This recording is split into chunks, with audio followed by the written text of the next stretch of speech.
महाकुंभ के समापन पर प्रयागराज पहुंचे सीएम योगी और उनकी टीम ने स्वच्छता अभियान में लिया भाग। सफाई कर्मचारियों के साथ सीएम ने अरैल घाट पर की सफाई। प्रयागराज महाकुंभ के समापन समारोह में सीएम योगी ने कैबिनेट के साथ मंत्रोच्चारण के साथ पूजन भी किया। विधि विधान के साथ संगम में मां गंगा की आरती उतारी। महाकुंभ के समापन पर प्रधानमंत्री मोदी ने लिखा ब्लॉग। तस्वीरें शेयर करके लिखा, एकता का महायज्ञ संपन्न हुआ। महाकुंभ में पूरे 45 दिनों तक जिस प्रकार 140 करोड़ देशवासियों की आस्था एक साथ एक समय में इस एक पर्व से आकर जुड़ी, वो अभिभूत करता है। एकता की अविरल धारा ऐसे ही बहती रहे। प्रधानमंत्री मोदी ने अपने ब्लॉग में लिखा, हर वर्ग और हर क्षेत्र के लोग महाकुंभ में एक हो गए। महाकुंभ प्लानिंग और पॉलिसी एक्सपर्ट्स के लिए रिसर्च का विषय है। महाकुंभ के समापन पर उत्तर प्रदेश सरकार ने जारी किया है नया गाना। अमृतमय प्रसाद बन गया, जीवन का संवाद बन गया है, गाने के बोल हैं। प्रयागराज रेलवे स्टेशन पहुंचे केंद्रीय रेल मंत्री अश्विनी वैष्णव। महाकुंभ 2025 के दौरान विशिष्ट योगदान के लिए आरपीएफ और रेल कर्मियों को सराहा। रेल मंत्री ने कहा, इस आयोजन से जो कुछ भी सीखने को मिला है उससे हम लगातार अपनी कार्यशैली को सुधारने में लगे हैं। दिल्ली सरकार में मंत्री प्रवेश वर्मा ने महाकुंभ के बहाने राहुल और प्रियंका गांधी पर निशाना साधा। राहुल प्रियंका को बताया चुनावी हिंदू।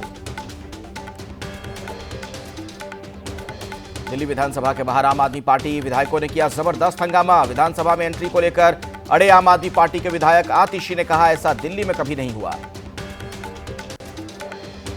दिल्ली विधानसभा परिसर में आम आदमी पार्टी के विधायकों को नहीं मिली एंट्री। विधानसभा से सस्पेंड चल रहे हैं आम आदमी पार्टी के 21 विधायक। नेता प्रतिपक्ष आतिशी ने कहा, विजेंद्र गुप्ता अधिकारों का दुरुपयोग कर रहे हैं। दिल्ली विधानसभा में कैग रिपोर्ट पर चर्चा जारी। दिल्ली विधानसभा में एक भी विपक्ष का विधायक मौजूद नहीं। सीएजी रिपोर्ट पर सिर्फ बीजेपी विधायकों ने रखी अपनी राय। दिल्ली विधानसभा में अंबेडकर और भगत सिंह की तस्वीर के मुद्दे पर बोले बीजेपी विधायक सतीश उपाध्याय। कहा, मालवीय नगर के पार्क में 3 साल से खंडित मूर्ति लगी हुई है, उसे ठीक नहीं कराया गया। आम आदमी पार्टी के नेताओं की कथनी करनी में फर्क।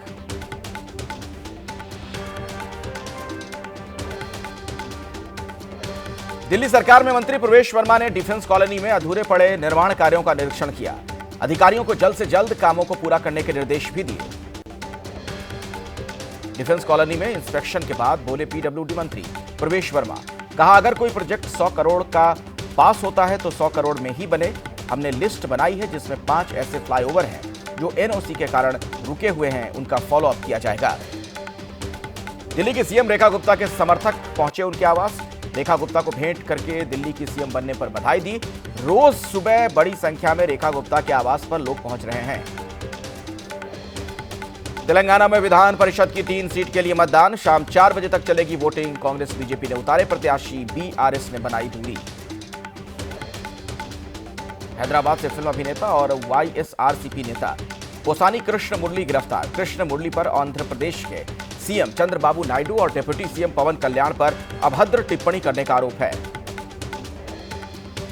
राजस्थान विधानसभा में भी गतिरोध जारी है। सदन के बाहर धरने पर बैठे कांग्रेस विधायकों ने आज भी जमकर नारेबाजी की। विरोध के बावजूद जारी रही सदन की कार्यवाही।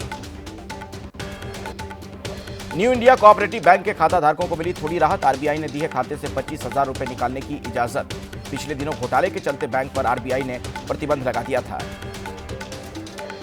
महाराष्ट्र के पुणे में स्वारगेट बस स्टैंड पर खड़ी सरकारी बस में रेप का मामला। 2 दिन से फरार आरोपी रामदाक गाडे का है आपराधिक रिकॉर्ड। पुलिस की 8 टीम सर्च ऑपरेशन चला रही है। पुणे रेप केस के विरोध में एनसीपी शरद गुट के कार्यकर्ताओं का प्रदर्शन। महाराष्ट्र सरकार के खिलाफ नारेबाजी कर आरोपियों की जल्द गिरफ्तारी की मांग की गई।